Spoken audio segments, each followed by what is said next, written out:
Today, we're continuing to dive into a topic that might make some of us a little uneasy at first: change. Yes, that word can make us feel all sorts of different ways. I mean, some of us, we love change. I tend to like it myself. It can be exciting, like a new haircut or the start of a new school year. But have you ever experienced a change that you were honestly not really thrilled about? Maybe it was that haircut you got that wasn't all that great and you're like, what do I do now? Just wait for it to grow back? I'm out of options. Or like that moment that your phone updates and then everything looks different. I know people who can't stand that, right? Like suddenly everything changed and your default settings and your apps are all messed up. Change can be like that. Unexpected, uncomfortable, but sometimes it's necessary. I was actually thinking about some changes and updates that we've all probably experienced or at least know of. And here's where I need your help and opinion. I need you to vote on the difference between these two things. Which one did you like? The original or after it changed? Maybe it was this, or how about this one?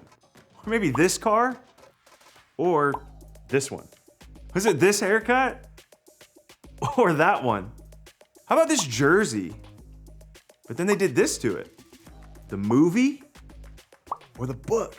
Look, if we're honest, for a lot of us, change isn't always fun, especially if it's a change that feels forced or that you have no control over. Like maybe when your parents are saying that you're moving, you have to change schools, or something big that happens in your life that you're not happy about it. That kind of change can be really difficult. I'll never forget, for me, I was just a kid in elementary school and I grew up in one city, and one day my parents said, hey, we're gonna move across the country. I was leaving family, friends, everything that I had ever known up until that point. I mean, I was actually 7 years old when it happened, and I had no idea what that change was gonna be like. I remember we drove across the country. I remember us actually pulling out of the gas station where we fueled up before we started on the trip, and I was like so emotional. I remember crying and wondering, even as a 7-year-old, like, what is this gonna be like? This is a lot of change. So when it comes to change in your own life, what does it mean to experience it as a follower of Jesus? To help us unpack this, we're gonna take a look at a passage of scripture from a book in the New Testament. This book is called Ephesians, and it's actually a letter written by a man named Paul. He was a leader in the early church, and he wrote this letter to a group of people in a city called Ephesus. That's why it's called Ephesians. In this letter, Paul was writing to encourage Christians about being made brand new in Jesus. And he wrote about how following Jesus changes us for the better. Because in Jesus, when we're following Jesus, we get to experience a new way of living. Let's take a look at what Paul wrote. You were taught with regard to your former way of life to put off your old self, which is being corrupted by its deceitful desires, to be made new in the attitude of your minds, and to put on the new self, created to be like God in true righteousness and holiness. Look, I know there's a lot of words there, but really what Paul is saying is he's encouraging the people that he was writing to who were following the way of Jesus to take off their old way of living, kind of like an old set of clothes, and to instead live in such a way that makes it easier for other people to see God through them and through their lives. And Paul uses this imagery of taking off and putting on as a way to understand the kind of change that God makes in your life. Think about it like this. I've heard this rule that some people live by that says if you buy something new, you have to get rid of something old. So think of this rack of clothes that represent old ways of living.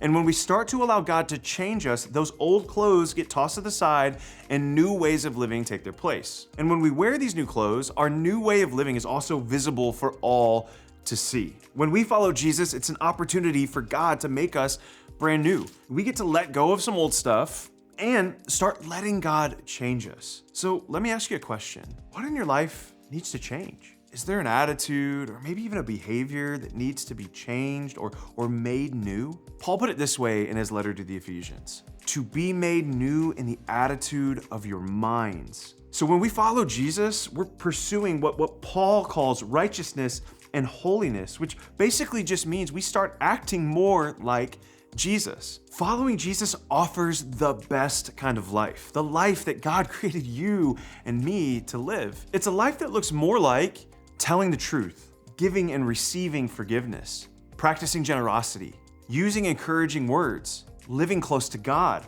a life that treats people with kindness. See, when we follow Jesus, it's like getting a fresh start, becoming a better version of ourselves.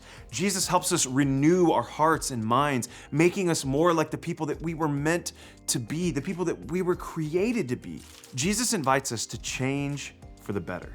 As we grow closer to God, God's love winds up shining through us. So when we hear about how Jesus changes our lives, it's not about being perfect or pretending to be someone that we're not. It's all about growing in love, compassion, and faith right now as a middle schooler who loves and follows Jesus. Change can be a really good thing, especially when it's change with Jesus. Jesus invites us to change for the better. When you're at a small group, here's a question that I want you to think about. What is one way that you want to change to become more like Jesus?